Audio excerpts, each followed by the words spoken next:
Nubook 1. From Then to Now. Part 20. Have you decided to see things my way, Goldie? I was a little taken by what he was asking, and then I replied, I know who you are, and I know what you are doing. You have the population of the world fooled with all the labels that your unaware slaves have invented, but I am not interested. You have nothing I want. Actually, there is nothing I want anyhow. I am only here to serve the true reality, and then I will be a memory, like so many before me. You have all the people of the world to fool. Why would you even bother with someone like me? I asked. He began to make a hideous laughter that was very loud, as though he could have woken the dead. You fool! You are the prize of all time, and you do not even see it yourself. I am the influence of the god that rules the lower realms, and I will be granted a great favour if I bring you to him, he said in his contemptuous mannerism and voice. It took me a moment to consider what he had said, but then I replied, I will meet your god, but on my own terms, and when I feel the need. You are nothing but a rat from the gutter that leeches after the ignorant. Your reward will be your doom when your cycle ends, I said, as he stood there and said nothing. I could see his red eyes as he looked at me with his evil glare, so I decided to tell him off to see what he would do. Oh yes, I know how you have come to be. You're the accumulation of all the disgust that has been created over time. But the day will come when you will exist no more, and your god will be a slithering memory just like you, I said, feeling rather strong. He looked at me for a moment, and then turned. Then he raised his hands over his head, and the ocean began to change and move about. The waves became very big, and they were going every which way. It was suddenly all chaos. Then dark clouds began to cover the stars and moon as lightning appeared in the sky. The thunder was extremely loud, as it roared and clashed with the ominous scene that was taking place in front of me. I stood there as though I were in a startling dream. It was a real scene to behold. My physical body and emotions were experiencing everything that was taking place. I was amazed at his ability to do whatever he wanted to. You see, I can do anything, he said in his mocking voice. Then a bolt of lightning struck the sand right next to me, and left a big hole in the ground, with the sizzling sound from the rushing water over it. For a moment I was startled, but I stood my ground. Then another one came even closer, and threw sand all over my legs.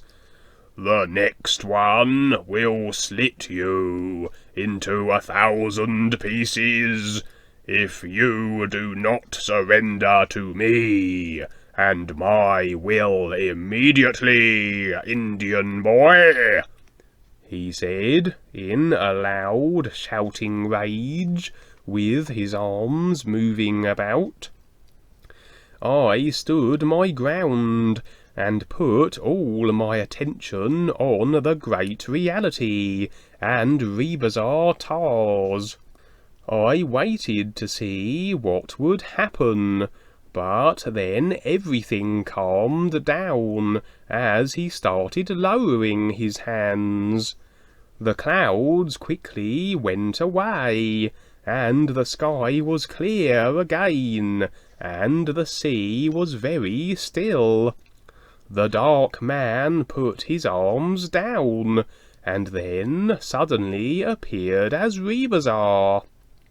He walked over to me, and put his hand on my shoulder, and then began to laugh, as he said, "You passed the test, Indian boy. You did great." I wasn't sure for a moment what was happening. I just went with it. Then I said, "What about the other night, and the experience with the dark shadow?" I asked. He was still laughing, and then said, "Oh, that was the real bad hombre, all right. You met the real dark shadow in that experience." I had to sit down. I was worn out. Actually, I lay down on the sand and wanted to sleep. "Will I make it through this life, Rebazar?" I asked, feeling strange. He laughed again, as I was lying on the sand, feeling like a patient of some kind. "Of course you will. You have great strength. There will be times when things seem to be so overbearing, but that is when you will realize the greater truths that life has for you. Not everyone is willing to sacrifice like you, so you will be fine," he said. It was still hard for me to see myself as usual, but I would just keep going anyhow. I did fall asleep on the sand, with me being aware that I did. It was soon morning, and the tide was real high, and suddenly I was part of it.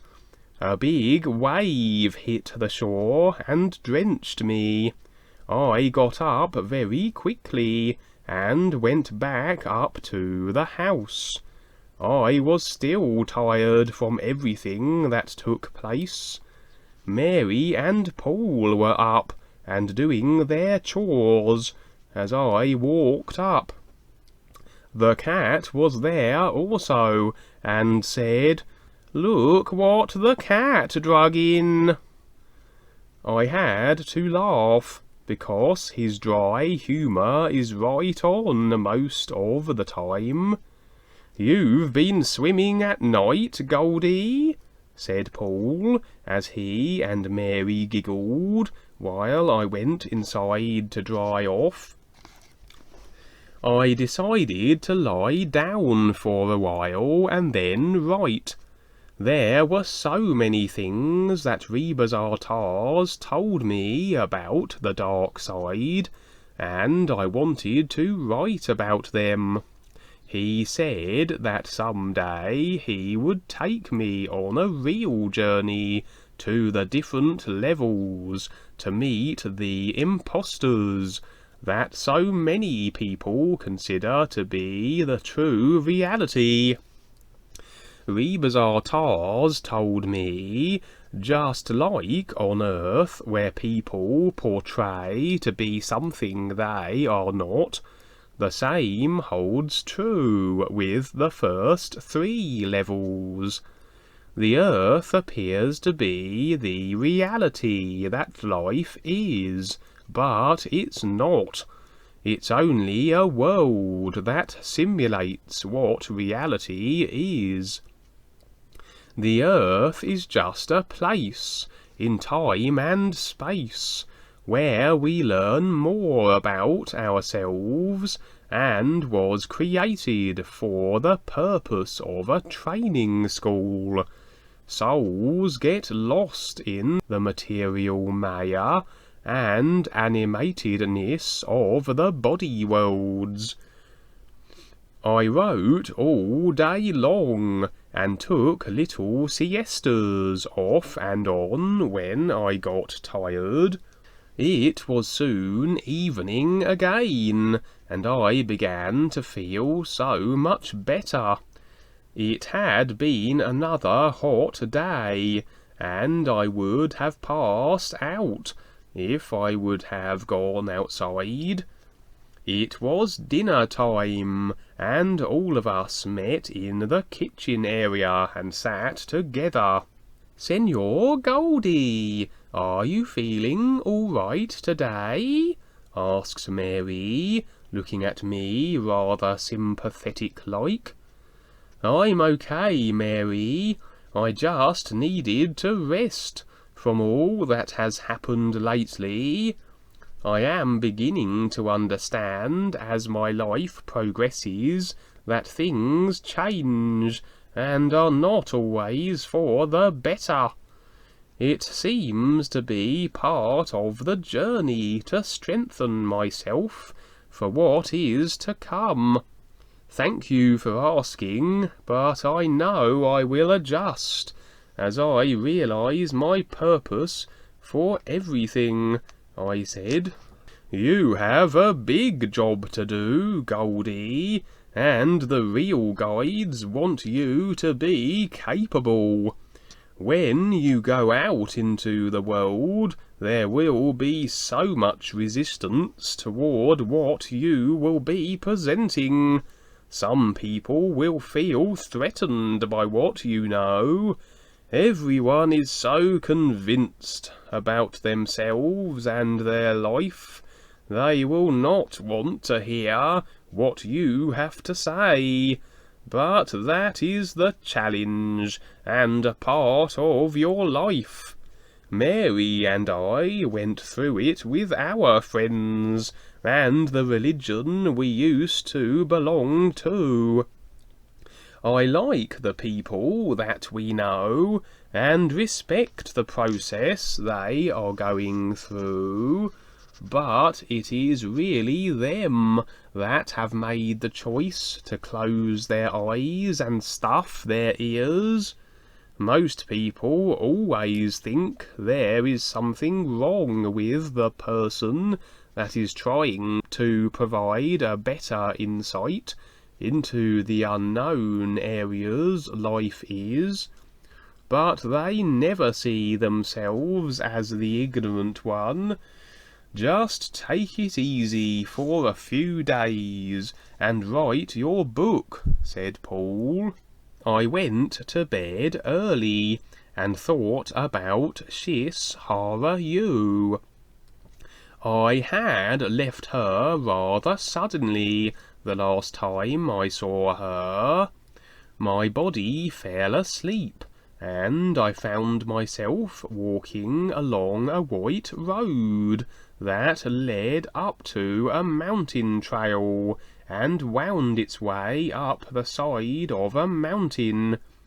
It was a feeling of relief to follow it upward to the top. I know I could have flown, but I liked the walk and the scenery. When I reached the top, I could see everywhere. There was a great and wonderful ocean spread all around, with islands scattered all about, that filled the scenery. I could see huge white birds in flocks, with very large wingspans, that sailed by.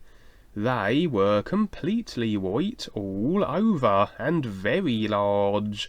They looked like pelicans, only bigger. I also saw large green areas, with rolling hills, with a few animals that didn't look familiar. As I was looking at all the intense scenery, I saw a movement in the water, a ways offshore. Once again I saw something come to the surface and wave to me. I watched very closely as this person continued to wave, then dove under water, as I saw a fish-like tail follow them as they disappeared. In the far distance, I could see a type of city with huge structures that seemed to have a slight glow to them. They were huge dwellings that I had never seen before. It seemed as though I was in the future again. I felt very safe and healed in this new area. I needed a place like this to be. The top of the mountain had plenty of room to walk around on it. It was like a lookout that someone had carved out and made perfectly for this spot. I sat on a rock that looked almost like a chair, and watched the birds as they flew by. Just to watch them sail on the wind was a pleasure all its own. They were so effortless and smooth. The sun reflected itself in the pure blue waters of the sea, a sight I always liked to be near and feel the light all over myself. I felt fortunate to be able to have this experience and just be what I really am. I know it is hard for most people to accept anything but the earth, but that is their choice. The sun above, the sky all around, and the sea with its sound of the waves and fresh scent, this is what I see as a real life for me. The sun continuously shines, as the sky never has an end, and the sea goes on forever, as there will always be the sound of life wherever I am. All of this is so perfect and pure. As I was staring into the lighted reflection of the water, I heard a beautiful voice say, "Goldie, I am here for you." I knew it was Shiz, without even turning around. I waited to look until she came over. She was laughing as she walked up and put her arm around my shoulder and then kissed my face. I laughed because I felt a little shy about the whole scene. You are beyond the world of elements and into the worlds of being, she said with her sweet voice.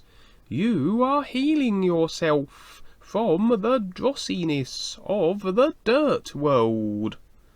I had to smile at how she put the words together. I am not familiar with some of the things that you say. I am a simple man that has learned from parents who are Indians, I said. She giggled and hugged me. You are wiser than everything, and you will soon prove it to yourself, she said as she walked around and did a few little twirls like little girls do when they are playing. You are the freedom that mankind has been looking for. You will teach what very few could never even dream of. Your life will not be easy or plain, but your worlds of being will always be unique. I am always with you, even when you don't consider me. But the real you is always intently in the true reality, and there I am also with you, she said as she strolled around. I had no words for what was taking place. I was glad to be here and away from the darkness that I had experienced. I got up from the rock and lay on the ground and stared up at the sky. Are you going to leave me again, Goldie? She asked. I started laughing while I was lying on my back. Okay, you're right, I said as I got up and went over to her. May I have this dance, young miss? She put her arms around me, and we held each other and moved about slowly. I could suddenly hear music that came from somewhere out of the ethers. I can make any type of music that I want to. I will teach you how it is done. Then you can make your own music, she said, as we continued for what seemed to be the longest time. You see, Goldie, you are a dancer, and you didn't even know it. Here we are free to be whatever we want to be. We can laugh and love, and there are no influences to bother us. We are beyond time and space, and all the ignorance of the human worlds. I love being with you, Goldie, she said, with her sweet face and girlish charm. I amaze myself, shiz.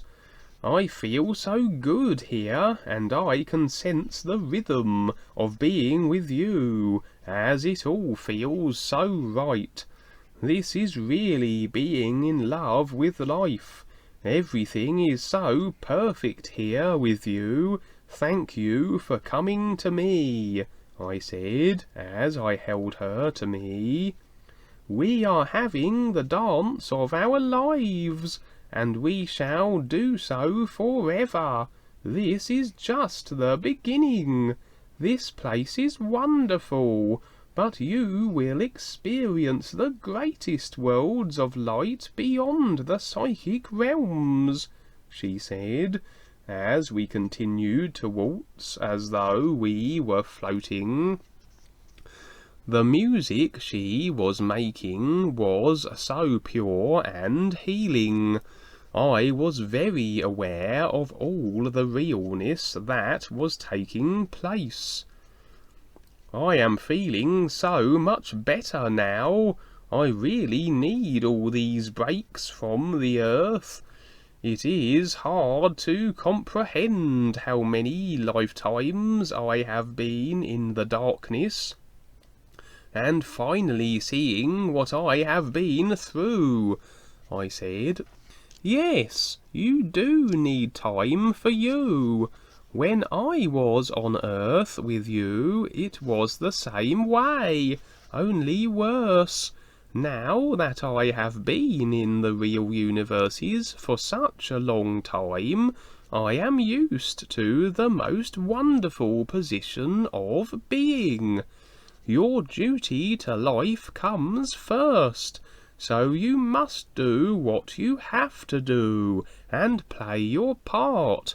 It will all be a passing dream that will eventually lead to a real life. In the real universes, the lower levels are a speck of dust. So keep your spirit going, and always see me, the one who loves you, she said as she kissed me. We danced, and then I suddenly woke up in my bed, still hearing the music in my head. Sometimes when I wake up from the other worlds, I wonder if I was really there. I was all of a sudden back and stretched out on the bed. I lay motionless for the longest time, looking over what took place with Shiss. I felt so alone being back in my body. It was a strange feeling being here. It took me a few minutes to get up, and then I didn't feel like doing too much. I was still feeling restricted by the dark experiences I had. I knew that it was so, because I never used to feel this way. I had to confront myself and get through all of this, so that I could continue on with my life the way I wanted to. Instead of writing today, I decided to go and work out in the fields with Paul and Mary. I went into the other room and sat down with both of them.